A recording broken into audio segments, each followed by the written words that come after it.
যাই হোক, জলের সমস্যার জন্য দেখা যায় কি সলিউশন বার করি।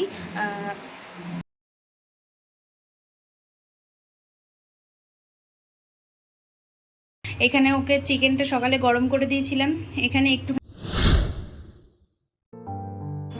হ্যালো বন্ধুরা, কেমন আছো সবাই? আমার নতুন আরও একটি ব্লগে তোমাদের সকলকে স্বাগত জানাই।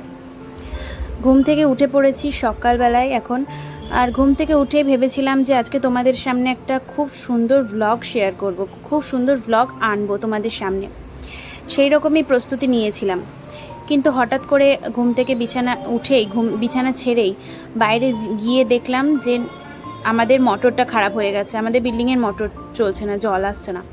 তো সেই কারণে মনটা প্রচণ্ড খারাপ হয়ে গেছে। আর এদিকে তো বর্মশাই যাবে অফিসে, তো সেই কারণে ওর জন্য তো খাবার রেডি করতেই হবে। তো আগের দিনে চিকেন এনেছিল, চিকেন রান্না করেছিলাম রাত্রেবেলায়, সেটাই দিয়ে দেবো ভাবছি। এখনও ঠিক করিনি কিছু কি দেবো না দেবো, কারণ আগের দিন রাত্রের থেকে জল নেই। আমি ভেবেছিলাম যে আমরা সবাই ভেবেছিলাম যে হয়তো রাত্রে জল চলে গেছে, সকালে চালিয়ে দেবে, কিন্তু সকালবেলা ঘুম থেকে উঠে দেখি নলকায় জল নেই। আর সবাইকে জিজ্ঞাসা করতে বলে মোটর খারাপ হয়ে গেছে। যাই হোক, মন তো অনেক খারাপ হয়ে গেল, কিন্তু কি করা যাবে, মন খারাপ হয়ে গেলেও তো রান্না বান্না খাওয়া দাওয়া তো করতেই হবে।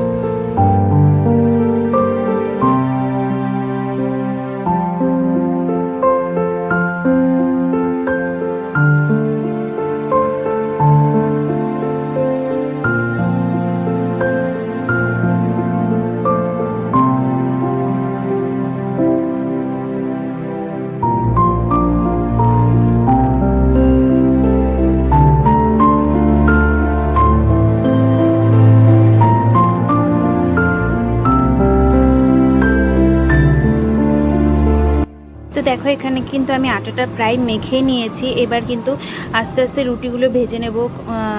আর যাই হোক, বড়মশাইকে অন্তত অফিসে পাঠানোর ব্যবস্থাটা করি। ভাগ্যিস কালকে রাত্রেবেলায় রান্নাটা হয়ে যাওয়ার পরে কড়াইটা মেজে রেখেছিলাম, আর এই যেই পাত্রে আটাটা মাখছি সেই পাত্রটা মেজে রেখেছিলাম।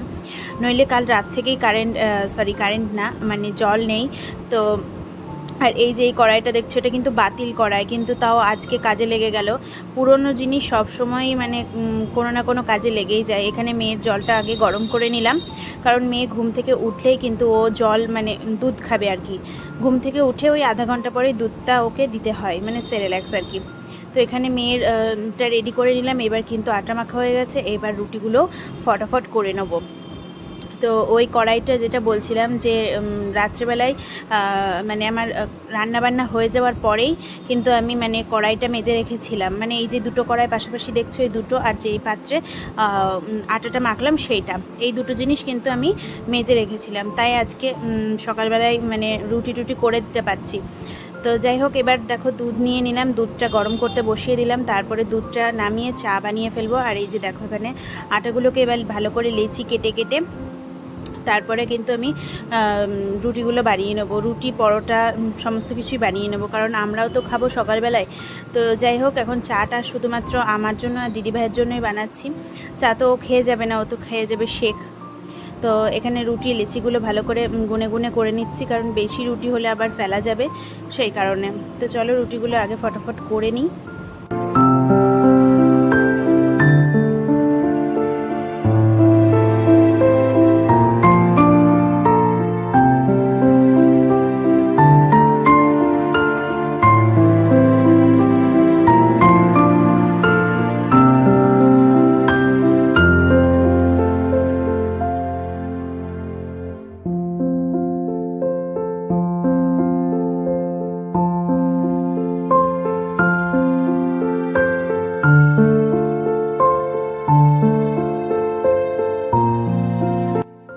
চলো এবার তোমাদেরকে দেখাই যে আমাদের জলের কি অবস্থা।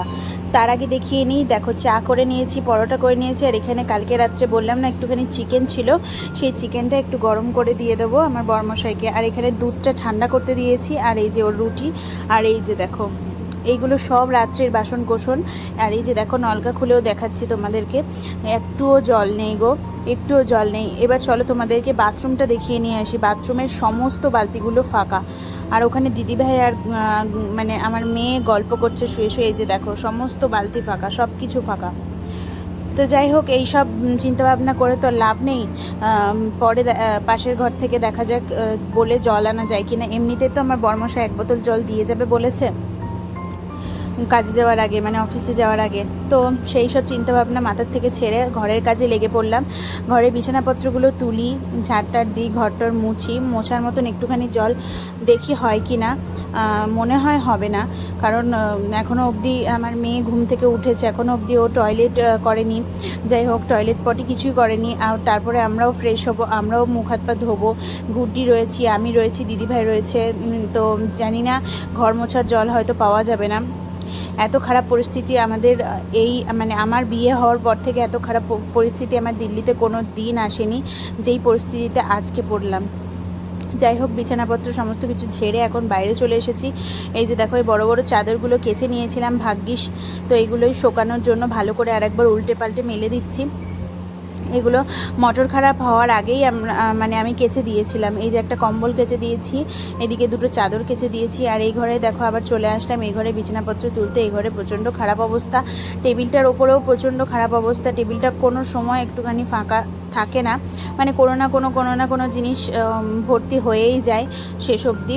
তো যাই হোক, এখন এই যে গুড্ডির বই খাতাগুলো ও ছড়িয়ে ছিটিয়ে রেখেছে, তো সেই জন্য ওর বই খাতাগুলো এখন গুছিয়ে নিচ্ছি।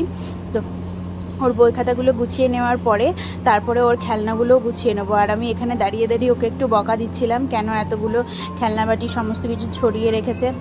আমি বলছিলাম ঘুম থেকে উঠে সমস্ত কিছু গোছা, তো ও চুপচাপ শুনছিল। ওকে আমি বকা দিচ্ছিলাম, ও চুপচাপ শুনছিল।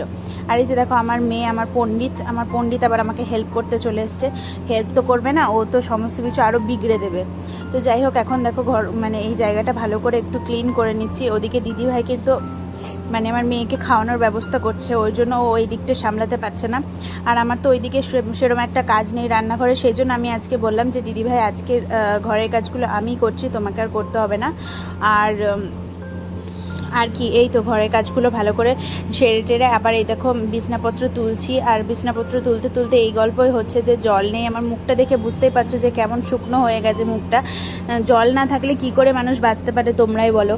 জলই হচ্ছে জীবন, আর জল যেখানে থাকে না সেখানে একটুখানি মানে জলের জন্য কতটা আশা করে বসে থাকতে হয়। যাই হোক, এরকম পরিস্থিতি এর আগে কোনো দিন আসেনি, ইভেন আমার বিয়ের আগে তো কোনো দিনই আসেনি। কারণ সবাই জানো যে দেশের বাড়িতে একটুও জলের অসুবিধা নেই, কারণ চেপা কলগুলো আছে, সেই চেপা কলগুলোতেই জল পাওয়া যায়। আর সামনে আশেপাশে আমার শ্বশুরবাড়ির পাশে, মানে আমার শ্বশুরবাড়ির থেকেই নদী দেখা যায়। আর আমাদের বাড়ির থেকেও মানে একটুখানি যেতে হয়, দিয়ে নদী দেখা যায়। যাই হোক, এখানে দেখো ঘরগুলো ভালো করে পরিষ্কার পরিচ্ছন্ন করে নিয়ে এখন ঝাড় দিয়ে নিচ্ছি। আর এইখানে 2 পণ্ডিত মিলে এসে ক্যামেরাটা যেই অন দেখেছে অমনি ওই দেখো শুরু করে দিয়েছে ওদের ব্লগিং করা আর কি।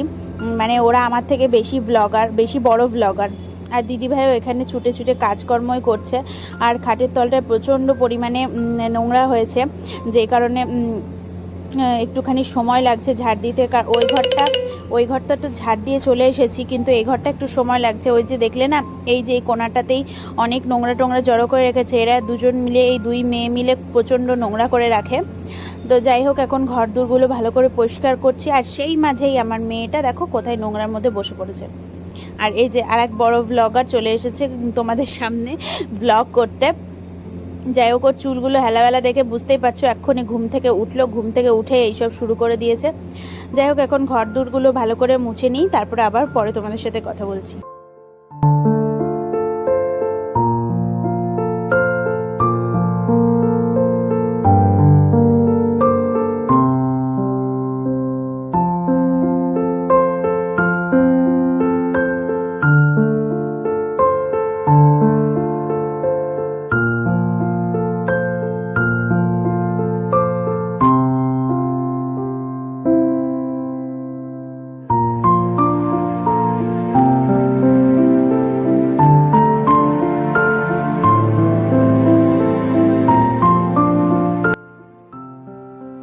দেখো বসিয়ে দিলাম ভাত, আর দিয়ে দিয়েছি ওই যে দেখতে পাচ্ছ 2টো আলু সেদ্ধ দিয়ে দিয়েছি।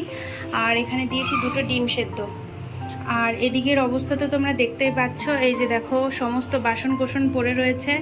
এখানে ওকে চিকেনটা সকালে গরম করে দিয়েছিলাম, এখানে একটুখানি আর একটু চিকেন আছে, সেটা একটু গরম করে নেবো। আর এখানে 2টো ডিম সিদ্ধ দিয়েছি, মেয়েকে ভাত খাইয়ে দেবো আলু সিদ্ধ আর ডিম সিদ্ধ দিয়ে।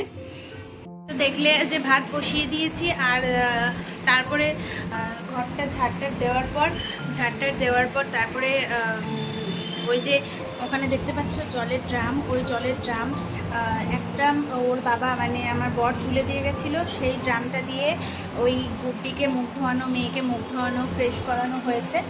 আর আরেক ড্রাম নিয়ে আসা হয়েছে, সেটা আবার বাথরুমে ঢালা হয়েছে। তো সেই ড্রামটা তুলে দিয়ে গেছে পাশের একটা মানে ছেলে বলতে পারো, তো উনি তুলে দিয়ে গেছে। আর আরেকটা ড্রাম ওই যে ধরা রয়েছে, সেই ড্রামটা মানে যদি রান্নাবান্না করি তার জন্য রাখা হয়েছে, আর এমার্জেন্সিতে রাখা হয়েছে। তো জলের প্রচণ্ড সমস্যা। আর দিদিভাই দেখো এখানে শুয়ে শুয়ে ফোন দেখছে, মানে ও মনে হয় ফোনে কিছু কাজ করছে।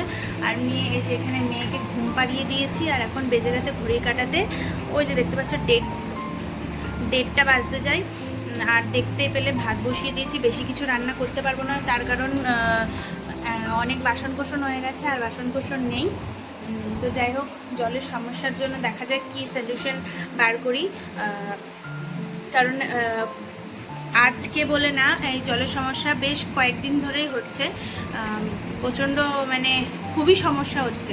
একটা বাচ্চা নিয়ে আছি, আর এদিকে যদি আজকে দিদিভাইরা না থাকতো তাহলে পরে জানি না যে আমি কি করে কি সামলাতাম। হয়তো আমাকে ওদের বাড়ি যে চলে যেতে হতো, ওদের বাড়িতে গিয়ে তারপরে থাকতে হতো। তো যাই হোক, এখন খানিকটা ম্যানেজ হয়েছে, এখনও অবধি মোটর ঠিক করতে আসেনি, দেখা যাক কখন আসে মোটর ঠিক করতে, তারপরে কখন জল টল ছাড়ে। বাথরুমে তো একটা বালতিতেও জল নেই, এই ড্রাম থেকে যেই জলটা ঢালো হলো ওই জলটুকুই রয়েছে। তো এখন ভাতটা রান্না হয়ে গেলে মেয়েও উঠে যাবে, মেয়েকে খাইয়ে দাইয়ে দিয়ে আমরা খেয়ে নেবো। আর তো এখন কোনো কাজ নেই, জল আসলে তারপরে আবার তোমাদের সাথে শেয়ার করব যে কি কি কাজ করব, ঠিক আছে? আবারও অনেকক্ষণ পরে তোমাদের সামনে চলে আসলাম, একেবারে সন্ধ্যাবেলায়। আর মোটর এখনও ঠিক হয়নি, পাশের বিল্ডিং থেকে কোনো রকমভাবে জল নেওয়া হয়েছে, মানে মালিকই ব্যবস্থা করে দিয়েছে, ট্যাঙ্কি ভরে দিয়েছে, তারপরে আমরা জল নিয়ে সমস্ত কাজ করে জলও ধরে রেখেছি। তো যাই হোক, ভিডিওটা কেমন লাগলো, আশা করি ভালো লাগলো। আর ভালো লাগলে অবশ্যই লাইক করে দিও আর সাবস্ক্রাইব করে দিও। দেখা হচ্ছে নেক্সট ব্লগে, টাটা।